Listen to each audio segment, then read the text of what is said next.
Praise the lord. Shalom, ನಿಮಗೆ ಸಮಾಧಾನವಾಗಲಿ. ಈ ದಿನದ ಧ್ಯಾನದ ವಾಕ್ಯ ಮತ್ತಾಯನು ಬರೆದ ಸುವಾರ್ತೆ 6ನೇ ಅಧ್ಯಾಯದ 3ನೇ ವಚನ.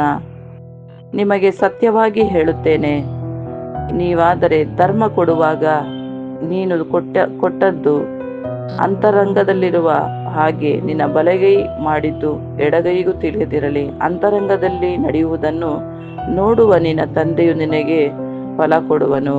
ಆಮೇನ್. ನನ್ನ ಪ್ರಿಯ ಸಹೋದರ ಸಹೋದರಿಯರೇ, ಇವತ್ತು ಧರ್ಮ ಕಾರ್ಯಗಳನ್ನು ನಾವು ಮಾಡುವಾಗ ಯಾರಾದರೂ ನೋಡ್ಲಿ, ಮೆಚ್ಕೊಳ್ಳಿ ಅನ್ನುವಂಥ ರೀತಿಯಲ್ಲಿ ಇವತ್ತಿನ ದಿನಗಳಲ್ಲಿ ಅದಕ್ಕೊಂದು ಫೋಟೋ ತೆಗೆದು ಮತ್ತೆ ನಾನು ಇವರಿಗೆ ಕೊಡ್ತಾ ಇದ್ದೇನೆ ಅನ್ನುವಂಥದ್ದನ್ನ ಬೇರೆಯವರಿಗೆ ತಿಳಿಸಿ ಮಾಡುವಂತ ಕಾರ್ಯಗಳನ್ನ ದೇವ ಜನರು ಮಾಡುವಂತವರಾಗಿದ್ದಾರೆ. ಅದಕ್ಕಾಗಿ ದೇವರ ವಾಕ್ಯದಲ್ಲಿ ಈ ರೀತಿಯಲ್ಲಿ ಬರೆಯಲ್ಪಟ್ಟಿದೆ. ಯೇಸು ಸ್ವಾಮಿ ಲೋಕದಲ್ಲಿ ಇರುವಂತ ಸಮಯದಲ್ಲಿ ಯಾವ ರೀತಿ ನಾವು ದಾನವನ್ನ ನಾವು ಕೊಡ್ಬೇಕನ್ನೋದಾದ್ರೆ ನಮ್ಮ ಅಂತರಂಗದಲ್ಲಿ ಇರುವಂತ ತಂದೆ ತಿಳಿದ್ರೆ ಸಾಕಾಗಿರುತ್ತೆ.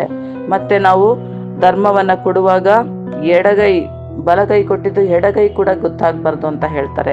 ಆದ್ರೆ ಇಲ್ಲಿ ನೋಡೋದಾದ್ರೆ ನಾನು ಕೊಡ್ತಾ ಇದ್ದೇನೆ, ನಾನು ಇವರಿಗೆ ಇದು ಮಾಡ್ತಾ ಇದ್ದೇನೆ, ಅದು ಮಾಡ್ತಾ ಇದ್ದೇನೆ ಅಂತ ಹೇಳಿಕೊಂಡು ಮಾಡೋರೇ ಹೆಚ್ಚಾಗಿದ್ದಾರೆ. ಅದಕ್ಕಾಗಿ ಈ ವಾಕ್ಯದ ಮುಖಾಂತರ ದೇವರು ನಮ್ಮನ್ನು ಎಚ್ಚರಿಸುವಾಗ ಈ ವಾಕ್ಯದ ಪ್ರಕಾರ ನಾವು ಯಾವುದೇ ಧರ್ಮವನ್ನ ಮಾಡಿದ್ರೆ ನಮ್ಮ ಅಂತರಂಗದಲ್ಲಿ ನೋಡುವಂತ ದೇವರಿಗೆ ನಾವು ಭಯಪಟ್ಟು ಪ್ರೀತಿಯಿಂದ ನಾವು ಮಾಡೋದಾದ್ರೆ ಆ ಧರ್ಮವು ದೇವರಿಗೆ ಮೆಚ್ಚುಗೆ ಆಗ್ತದೆ.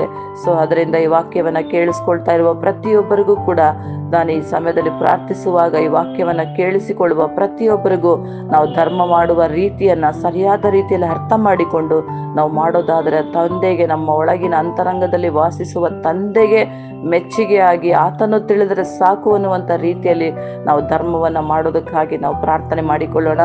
ಹೌದು, ನಮ್ಮ ಪರಲೋಕದ ತಂದೆಯೇ, ಹೌದು ಸ್ವಾಮಿ, ಈ ವಚನದಲ್ಲಿ ತಿಳಿಸಿಕೊಟ್ಟ ಹಾಗೆ ಕರ್ತನೆ, ನಾವು ಏನೇ ಮಾಡಿದ್ರು ಸ್ವಾಮಿ ಒಳ್ಳೆ ಕಾರ್ಯಗಳು ದೇವರೇ, ಅದು ಸ್ವಾಮಿ ಅಂತರಂಗವನ್ನ ನೋಡುವ ದೇವರು ನೀನು ನೋಡಿಕೊಳ್ತಿ. ನಿನಗೆ ಮೆಚ್ಚುಗೆ ಆದ ರೀತಿಯಲ್ಲಿ ನಾವು ನಡೆಯುವಂತೆ ದಾನ ಧರ್ಮಗಳನ್ನ ಮಾಡುವಾಗ ಅದು ನಿನ್ನ ಮೆಚ್ಚುಗೆಯಾಗಿರ್ಬೇಕಪ್ಪ. ಮನುಷ್ಯ ಮೆಚ್ಚುಗೆಯಾಗಿ ನಾವು ಮೆಚ್ಚಿಸೋದಾದ್ರೆ ಅದು ನಿನ್ನಿಂದ ಬರತಕ್ಕಂಥ ಪ್ರತಿಫಲ ಬರುವುದಿಲ್ಲ ಸ್ವಾಮಿ.